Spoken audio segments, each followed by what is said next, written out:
Hi everybody. I just wanted to do a video response to Living on a Dime's recent video. She was talking about how canning your own food is not cheaper than buying it.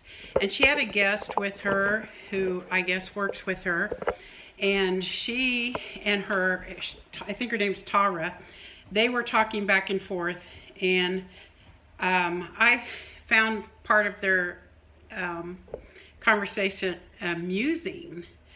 And one of the things that struck me was that Tara was talking about how she did the math, and it is not cheaper to can your own foods, and she asked her guest if she agreed, and her guest said yes, she did agree.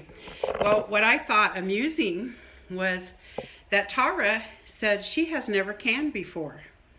And I thought that was kind of interesting to say, matter of factly, that this is so when you have no experience with it. You've only run the numbers. It's kind of like, who was it, one of the presidents was talking about how it's easy to tell the farmer what to do when you're sitting behind a desk with a pencil. Anyway, I just thought it was kind of funny comparing apples to oranges, in my opinion, because they did talk about the quality of the guests' home canned Colorado peaches and how they were far superior to any canned peaches.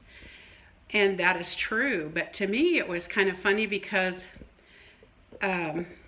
it's like saying, I can get this cheap can of peaches that of inferior quality, so that means that it is not worth my time to can my own Colorado peaches. That's what they were talking about.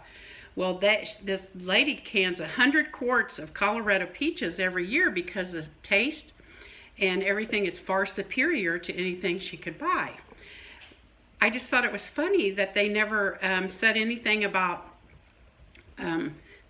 if you can't compare an inferior product or a average product to a product that is superior. That's like saying I can buy a quilt at Walmart. Well, yeah, you can. You can buy a quilt at Walmart. But if you buy a quilt at Walmart and you buy a handmade quilt, they are not the same.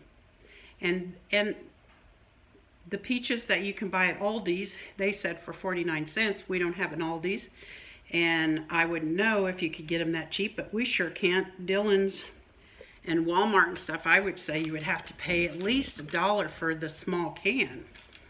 Anyway, I just thought it was kind of amusing to me. I wrote some notes. Let's see. I just think that you get what you pay for. And if you want to pay for a cheap, inferior product, then power to you. But you can't say that product is equal to a product that is of superior quality. So I know all of the canners are going to say, no way, this is not comparable. And that's true.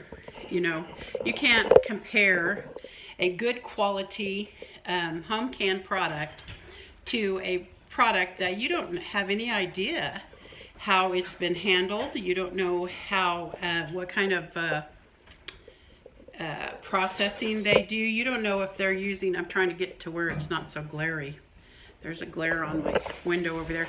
Anyway, you don't have quality control.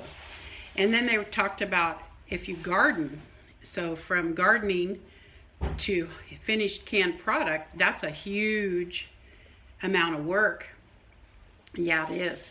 But I think that you can't count your time. Like if you were going to get $10 an hour, you can't do that when you're doing things for yourself. Just like if you crochet, you're not going to get $10 an hour for crocheting. And it's the same way with canning. And a lot of us have more time than money, and so it is worth it to us, because once you buy your jars, you've got your jars. You don't buy new jars every single time you can something. You use those jars over and over for years and years. And even some things, you can even use the seals over again, the lids. And she talked about, buying all those things. Well, the initial investment is, higher. But I think if you went in the long run over many years, you might find that it is not comparable, and it maybe is cheaper to can your own food, plus the fact that you're getting a superior product. That's my opinion, and thanks for watching. Bye-bye.